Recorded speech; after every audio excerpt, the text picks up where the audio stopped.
नमस्कार प्रेक्षकांनो, या मालिकेच्या आजच्या जबरदस्त भागामध्ये आपलं स्वागत आहे. आणि त्यामध्ये आज सगळ्यात मोठ्या सत्याचा डॉक्टर साखरेकडून सारंग उलगडा करणार आहे. सावली आता भैरवी आणि तिलोत्तमाचे सिक्रेट सत्य कसे डॉक्टर साखरेला बरोबर घेऊन समोर आणते आणि भैरवीचे सगळ्यात मोठे सत्य आता अख्ख्या मेंदळ्यांसमोर येऊन भैरवीचा खरा चेहरा सावली कसा समोर आणते प्रेक्षकांनो. आणि त्यानंतर काय घडतं हे सगळं या व्हिडिओमध्ये आपण बघूयात. चला तर व्हिडिओला सुरुवात करूयात. त्यामध्ये आता डॉक्टर साखरेला घेऊन सारंग आणि जगन्नाथ मेंदळ्यांच्या घरी येतात. डॉक्टर साखरेंना बघून आता तिलोत्तमा आणि भैरवी डचकतात. सारंग म्हणतो की आता मी डॉक्टर साखरेंना घेऊनच आलो आहे आणि खरं सत्य काय आहे ना ते आज डॉक्टर साखरे त्यांच्या तोंडाने सांगतील. बोला डॉक्टर, असे आता सारंग डॉक्टर साखरेला बोलतो. आणि आता डॉक्टर साखरे हात जोडतच म्हणतात की मला माफ करा. माझ्या एका चुकीच्या विधानामुळे या घरात खूप मोठा अनर्थ घडून कलह गोंधळ निर्माण झाला. आणि डॉक्टर साखरे म्हणतात की सानिकाच्या बाबतीत माझ्या विधानामुळे जो चुकीचा गैरसमज झाला आहे मला माफ करा. तिलोत्तमा म्हणते की तुम्ही जे काही बोलताय ते स्पष्ट बोलाल का. आणि लगेच आता डॉक्टर साखरे म्हणतात की चंद्रकांतजी सानिकाशी कधी बोललेच नव्हते. ते ऐकताच आता तिलोत्तमा चंद्रकांतरावांकडे बघते. आणि डॉक्टर साखरे म्हणतात की त्या दिवशी मी जे काही सांगितलं होतं ते पूर्ण खोटं होतं. आणि डॉक्टर साखरे म्हणतात की त्या दिवशी मी एवढा काही गोंधळून गेलो होतो, फक्त माझ्या बचावासाठी मी असं बोलून गेलो. आणि जगन्नाथजींना पटेन असंच मी खोटं बोललो असल्याचे डॉक्टर साखरे बोलतात. आणि आता जगन्नाथ हात जोडून सगळ्यांना सांगतो की मी डॉक्टर साखरेचा गुन्हेगार आहे. माझ्यामुळे तुमच्या घरात जे वादळ निर्माण झालं होतं ना, आणि त्याबद्दल आता माफी मागत जगन्नाथ आता सगळ्यांना हात जोडतो. आता जगन्नाथ चंद्रकांत समोर येतो आणि म्हणतो चंद्रकांतजी मला माफ करा. बाहेरच्या व्यक्तीमुळे माझ्या डोक्यात राग आला होता, माझा गैरसमज झाला होता आणि त्या रागापायी मी तुमच्यावरती नको ते आरोप केले, वाटेल ते तुम्हाला बोललो, त्याबद्दल मला माफ करा, असे जगन्नाथ चंद्रकांतरावांना बोलतो. आता चंद्रकांतराव म्हणतात याची काही गरज नाही आहे जगन्नाथजी. तेवढ्यात राजकुमार म्हणतो की गरज कशी नाही आहे बाबा, यांनी तुमच्या कानाखाली मारली, सगळ्यांच्या समोर यांनी तुमचा अपमान केला आणि तुम्ही म्हणता की गरज नाही. आणि आता चंद्रकांतराव म्हणतात की राजकुमार त्यांच्याकडून अनावधानाने हे सगळं घडलंय. तरीसुद्धा राज सारंग म्हणतो की जगन्नाथजी तुम्ही या सगळ्या प्रकरणाची शहानिशा करायला हवी होती. सावलीसुद्धा म्हणते की बरोबर आहे. तर सगळ्यांना हात जोडत जगन्नाथ म्हणतो खरंच माझ्याकडून खूप मोठी चूक झाली. आणि लगेच आता सारंग हात करत म्हणतो की आमची नका त्यांची माफी मागा. तेव्हा जगन्नाथ पुन्हा चंद्रकांतची माफी मागतो. तर आता तिलोत्तमा म्हणते की यापूर्वी आपण एकमेकांना कित्येक वेळा माफ केलंय, पण माझ्या निष्पाप नवऱ्यावरती तू आज हात उगारलायस. आता तिलोत्तमा म्हणते की ही चूक मी कधीच माफ करू शकत नाही. आणि आता भैरवी म्हणते की जगन्नाथजी तुम्ही चूक केली नाही तर गुन्हा केला, आणि या गुन्ह्यासाठी तुम्ही 100 वेळा जरी चंद्रकांतरावांचे पाय धरले ना तरीसुद्धा तुम्हाला माफी मिळणार नाही. भैरवी म्हणते की या बिचाऱ्या एवढ्या डॉक्टरला घाबरवून काय मिळालं तुम्हाला, चक्क डॉक्टरला खोटं बोलावं लागलं तुमच्यासाठी. आणि भैरवी म्हणते की जगन्नाथ तुमचं एवढं मोठं चुकलं की भल्या माणसावर तुम्ही हात उगारला. भैरवी म्हणते कुठे फेडाल हे पाप. तर डॉक्टर म्हणतो की त्यावेळेस मी गोंधळून गेलो होतो ना, काय बोलावं तेच मला काही कळत नव्हतं. आणि आता चंद्रकांतराव म्हणतात जगन्नाथजी एक बाप म्हणून मी तुमची कृती समजू शकतो. कदाचित मी सुद्धा तुमच्या जागेवर असतं तर मी सुद्धा असंच केलं असतं. सारंग म्हणतो मला विश्वास होता की बाबा असं कधीच करणार नाही. आता जे काही झालं ते झालं, यापुढे हे सगळं विसरून आपण पुढे जाऊयात असे सारंग बोलतो. आणि तेवढे चंद्रकांतराव म्हणतात की जगन्नाथजी आपण आपल्या नवीन पर्वाची सुरुवात तुमच्या आवडीचा आता चहा घेऊनच करूयात. तर तिलोत्तमा चंद्रकांतरावांकडे बघते. आणि तेवढे तिलोत्तमा म्हणते की जा अनामिका सगळ्यांसाठी चहा बनव. तेवढ्यात अनामिका जाऊ लागताच वरून पायऱ्या उतरत नील खाली येतो. तर समोर अनामिका येते. आता नील अनामिकाकडे बघत डचकतो आणि बाजूला वळून जाऊ लागतो. तर अनामिका सुद्धा तशीच करते आणि दोघेही पुन्हा समोरासमोर येतात. तर भैरवी दोघांकडे बघते. आणि आता नील बाजूला सरकत आता अनामिकाला हात करून जाण्यासाठी सांगतो. सगळेजण ते बघतात. तर राजकुमार म्हणतो नील आता ते सगळं झालं असेल तर इथे ये. आणि आता सावली हळूच जगन्नाथजीच्या कानात म्हणते की जगन्नाथजी हे सगळं असं कसं झालं, मला यावर विश्वास नाही वाटत. जगन्नाथ म्हणतो की सावली आपल्याला ना सुद्धा नाटक करावं लागणार आहे. जगन्नाथ म्हणतो की आपल्याला सुद्धा या नाटकात आता व्यवस्थित सहभागी होऊन हे नाटक पार पाडावं लागणार आहे जर आपल्याला खरं सत्य वतवायचं असेल तर. आता इकडे सारंग, नील, राजकुमार, बबलू सगळेजण वर चहा पिऊ लागतात. तेवढ्यात चंद्रकांतराव आणि जगन्नाथ तिथे येतात. जगन्नाथ म्हणतो की तुम्हाला काय वाटतं, तो डॉक्टर सगळं काही खरं बोलला असेल यावर तुम्हाला विश्वास बसतो का? राजकुमार म्हणतो की म्हणजे अजूनही तुम्हाला त्या डॉक्टरांवर शंका आहे का? चंद्रकांतराव म्हणतात त्या डॉक्टरच्या चेहऱ्यावरची भीती आणि पश्चाताप खोटा होता असं मला नाही वाटत. चंद्रकांतराव म्हणतात की बरं झालं, या निमित्ताने तुमच्या मनात माझ्याविषयीचा असलेला गैरसमज दूर झाला तर जगन्नाथजी. जगन्नाथ आता त्या घरी कामवाली ठेवलेल्या अनामिकाबद्दल सगळ्यांना विचारतो तर बबलू तिचं नाव सांगतो आणि म्हणतो की पोरगी बिचारी अनाथ आहे.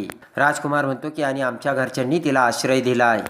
राजकुमार हसतच म्हणतो काय करणार, भैरवीजींचं रिकमेंडेशन आहे. जगन्नाथ म्हणतो की का कुणास ठाऊक माहिती नाही, पण ती मुलगी कुठेतरी बघितल्यासारखी वाटते मी तिला आणि ती ओळखीची वाटते मला. आणि तेवढ्यात पाठीमागून सावली तिथे येते तर सारंग सावलीला आपल्या बाजूला घेत म्हणतो की चला मुख्य सूत्रधार आल्यात बरं का, यांच्यामुळे सगळं काही घडलं. राजकुमार सावलीकडे बघत म्हणतो की ही मुलगी खरंच कमाल आहे, या घरच्यांना धरून ठेवणारी ही दुवा आहे.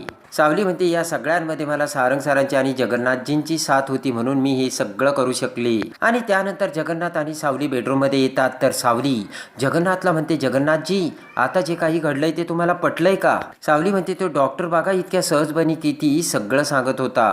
आता विचार करत जगन्नाथ म्हणतो सावली तुझ्या मनात हे जे कोडं आहे ना तेच मला सुटत नाहीये. आणि आता इकडे भैरवी आता डॉक्टर साखरेला कॉल करते आणि म्हणते की वा डॉक्टर वा, अतिशय छान कमाल केली आणि एकदम सुंदर अशी फिरकी मारली आणि काय सत्य सांगितली. आता ती मुलगी तुमच्यासमोर सत्यसुद्धा काय कुणासमोरही ती तोंडही उघडू शकत नाही असे आता डॉक्टर साखरे बोलतात.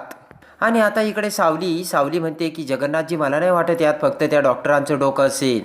आता सावली म्हणते की कदाचित सारंग सर त्या डॉक्टरांना भेटायला गेले होते ना, त्या अगोदरच डॉक्टरांनी मला वाटतं त्या बाईला फोन केला असेल किंवा भेटल्यानंतर सुद्धा फोन केला असेल आणि नंतर त्या बाईने सांगितलं असेल काय वागायचं आणि कसं वागायचं ते. आता इकडे भैरवी फोनवर डॉक्टर साखरेंना म्हणते की छान बरं का डॉक्टर, आता सुद्धा तुम्हाला माझ्यासारखा विचार करायला यायला लागलाय.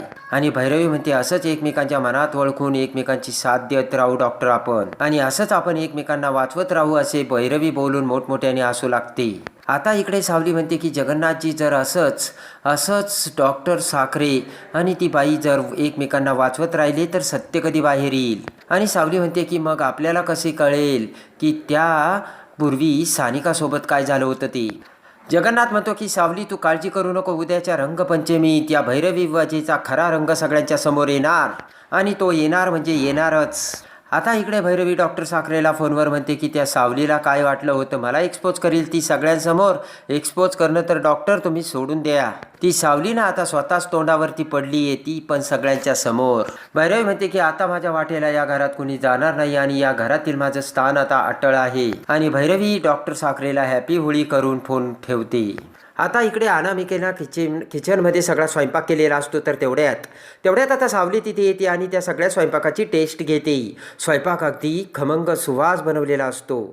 सावली म्हणते छान बरं का, खूप लवकर तू आम्हाला जसा स्वयंपाक लागतो ती शिकलीसुद्धा. तर तेवढ्यात आता अनामिका म्हणते की यामध्ये माझा काही रोल नाही आहे एवढा, खरं तर अमृता वहिनी माझ्या समोर बसल्या होत्या आणि त्यांनी जसं सांगितलं ना तेच मी केलं. सावली म्हणते मला सुद्धा अमृता वहिनींनी सगळं शिकवलं होतं आणि हे बघ अनामिका तू मला सांगताना बोलताना आவோजावो घालू नकोस. आणि सावली म्हणते हे बघ या घरात मी काय कुणीच तुझा मालक नाही आहे अनामिका. आणि अनामिका म्हणते की खरं तर असं बोलायला मला जडत जाईल. तर सावली म्हणते की मग तुला जेव्हा जमेल ना तेव्हा प्रयत्न कर. तर आता अनामिका म्हणते ठीक आहे. आता इकडे किचनमध्ये सावली आणि अनामिका गप्पा मारत स्वयंपाक करत असतात. तेव्हा आता अनामिका म्हणते की सावली मॅडम एक सांगू का, तुमचं ते गाणं आहे ना माझे माहेर पंढरी, त्या गाण्याची मी अगोदरपासून खूप मोठी फॅन आहे बरं का. हसतच सावली म्हणते की थँक्यू. आता अनामिका म्हणते की तेव्हा तुम्ही ताराताईच्या म्हणजे त्यांच्या आवाजामध्ये गायच्या ना, आता तुमचंच नाव लागतंय आणि तुम्ही स्वतः तुमच्या आवाजात गाताय. अनामिका म्हणते की आता जगाला त्या आवाजाचा खरा चेहराही कळाला आणि तुमची ओळखही पटली. आता ते ऐकताच आता सावली म्हणते अनामिका माझ्याबद्दल तर तुला खूप काही माहिती आहे ग. तेव्हा अनामिका म्हणते सांगितलं ना मी खूप अगोदरपासून तुमची फॅन होते. आणि आता अनामिका म्हणते की आता माणूस म्हणून सुद्धा मी तुमची फॅन झाली. तेवढ्यात बबलू तिथे येतो आणि म्हणतो अरे वा, अशा जर तुमच्या गप्पा चालू राहिल्या तर आम्हाला जेवण कधी मिळणार. म्हणते एक काम करा ना बबलू दादा, एवढी भाजी बाहेर नेऊन ठेवा. अनामिका म्हणते मी ठेवते ना, तर बबलू म्हणतो ठेवतो मी. आता इकडे सगळं काही झाल्यानंतर अनामिका भैरवीच्या बेडरूममध्ये येते. भैरवी म्हणते काय का अनामिका, सगळं काही मनासारखं ठरवल्याप्रमाणे होतंय ना. अनामिका म्हणते हो, फक्त सावलीताईबरोबर गप्पा मारत होते त्यामुळे थोडा उशीर झाला. आता ते ऐकताच भैरवी म्हणते की सावलीताई, फारच प्रेम होतू चाललं ग तुझं. एक मी तुला सांगते, या घरच्याच्या प्रेमात अजिबात वाहवत जायचं नाही अनामिका. आपण इथे कशासाठी आलोय ना अनामिका, ते अजिबात विसरायचं नाही आणि त्याच पद्धतीने वागायचं. अनामिका म्हणते की माई, तुम्ही जसं सांगता तसंच मी करते. भैरवी म्हणते गुड, 24 तास लक्ष ठेवायला मी तुझ्याजवळ नसणार आहे अनामिका. भैरवी म्हणते एक गोष्ट तू लक्षात ठेव, मला जरा जरी तुझी शंका आली ना आणि मग माझ्या मनातून तर तू उतरशील, पण मी काय करेल ना ते तुला माहिती नाही आहे. अनामिका म्हणते मी तुमच्या शब्दाबाहेर नाही आहे, तुम्ही जसं सांगता ना तसंच होईल. भैरवी म्हणते तेच तुझ्या फायद्याचं आहे अनामिका, लक्षात ठेव. तेवढ्यात एक पावडरची बॉटल आता हातात घेत भैरवी म्हणते की हे घे, तुझ्याकडे ना ही एक थोडी गंमत आहे आता. अनामिका म्हणते हे काय आहे, तर भैरवी म्हणते हे असंच ग, उद्या होळी आहे ना, रंगपंचमी, सगळं घर रंगात न्हावून निघणार आहे आणि सगळे मजा करत असतील, धमाल करत असतील आणि अशा असताना आपल्याला सावलीची मजा करायची. आता भैरवी म्हणते की हे आहे ना ही बाटली, यामधलं थोडंसं चमचाभर सावलीच्या दुधात मिसळून द्यायचंय. आता घाबरतच अनामिका म्हणते की यामध्ये काय आहे, म्हणजे त्यांना काही होणार नाही ना. भैरवी म्हणते की काय मारणार वगैरे नाहीये, असंच थोडंसं होळी म्हणून. भैरवी म्हणते की आता विचारले अनामिका तू असे प्रश्न, पण यापुढे असे प्रश्न विचारायचे नाही, कळलं का. तर अनामिका म्हणते हो. आणि इकडे आता सारंग हा बेडरूममध्ये झोपलेला असताना सावली आता हातामध्ये डिश घेऊन, आता मेहंदीची डिश घेऊन तिथे आलेली असते आणि हळूच सारंग समोर येत आता ब्रशने सारंगच्या तोंडावरती मिशा काढते. सारंग आता झोपेतच असतो आणि आता पटकन मिशा काढल्यानंतर सावली सोप्याच्या पाठीमागे लपून बसते. सारंग आता उठतो आणि पटकन आता सारंग हा आरशासमोर जातो आणि त्याला त्या मिशा बघून आता सारंग अवाक होतो. तर सावली सोप्याच्या पाठीमागे हसत असते आणि पटकन आरशातून सारंग आता सावलीकडे बघतो आणि म्हणतो तूच केलंस नाही. लगेच सावली म्हणते की रंगपंचमीच्या हार्दिक शुभेच्छा. तर सारंग पळतच सावलीला पकडतो. सावली म्हणते सारंग सर, मी अगोदर विश केलंय ना, थोडाच लावा बरं का रंग. सारंग म्हणतो की रंग तर तुला सगळेच लावतील, पण सावली मी तुझा नवरा आहे, मी तुला भरभरून रंग लावणार. आणि आता सारंग सावलीला धरत म्हणतो की माझ्या चेहऱ्याला तू कसा सुंदर रंग लावलास, तसाच मी सुंदर रंग तुझ्या चेहऱ्याला लावणार. आणि त्या मिशा काढलेला चेहरा सारंग आता सावलीच्या गालाजवळ नेऊन सावलीच्या गालाला लावतो आणि तीच रंगाची मिशा आता सावलीच्या गालावर उमटलेली असते आणि सावलीसुद्धा आता हसते आणि दोघेही एकमेकांकडे बघत एकमेकांच्या प्रेमात रंगाने न्हावून निघालेले असतात. आणि सावलीकडे बघत सारंग म्हणतो रंगपंचमीच्या खूप खूप शुभेच्छा. आणि दोघेही एकमेकांच्या आता मिठी मारून हृदयात बसत आता सारंग सावली एकमेकांच्या डोक्याला डोके लावतात. आणि त्यानंतर आता दुसऱ्या दिवशी मेंदळ्यांच्या घरी रंगपंचमी असल्यामुळे सगळेजण आता रंग खेळायला तयार झालेले असतात. तारा सोहम आता रंग खेळण्यासाठी चंद्रकांतराव तिलोत्तमा सगळ्यांच्या समोर येतात. तर तेवढ्यात भैरवीसुद्धा रंग खेळण्यासाठी आता तिथे येताच तारा ही भैरवीकडे बघते आणि तेवढ्यात आता तारा रागाने भैरवीकडे बघत म्हणते की आज ना यांना काय रंग खेळायचे आणि काय रंग उधळायचे ते उधळून दे, कारण उद्या यांची मुदत संपत आहे आणि उद्या या घरातून निघून जाणार आहेत. ते ऐकताच आता भैरवीला मोठा धक्का बसतो आणि आता त्यांना त्यांचा शब्द पाळायची वेळ जवळ आली आहे असे तारा भैरवीला सांगताच आता भैरवी जड श्वास घेते. त्यानंतर इकडे आता अमृता आणि सावली एकदम प्रेमाने आता अनामिकासोबत वागत असतात, राहत असतात आणि त्याच वेळेस आता अमृता अनामिकाला म्हणते की हे बघ, तू जोपर्यंत या घरात आहेस तोपर्यंत या घराचा तू एक भाग आहेस. अमृता म्हणते त्यामुळे रंगपंचमी हे तुझ्या सगळेजण साजरा करतील अनामिका. आणि अमृता सावली एवढे चांगले वागत असतात. त्याच वेळेस आता इकडे अनामिका विचार करते की आता भैरवीबाईंनी दिलेली पावडर मी सावलीच्या दुधात कशी टाकायची ते. आता इकडे भैरवी जाम खुश असते आणि रंगपंचमीच्या दिवशी आता अनामिका ही तो दुधाचा ग्लास आता ज्यावेळेस घेऊन येते त्यावेळेस सावलीऐवजी आता भैरवी तो भांगेचा ग्लास पिते आणि ती पावडर आता भैरवीने पिता क्षणी भैरवी डॉक्टरला कॉल करते आणि म्हणते की वा डॉक्टर, आज खूप कमाल झाली आणि आज या भैरवीला कोणी अडू शकत नाही आणि एक्सपोजही करू शकत नाही. आणि आत्तापर्यंत सानिकाचे जे सत्य आपण लपून ठेवले होते ते कुणासमोरही येणार नाही डॉक्टर.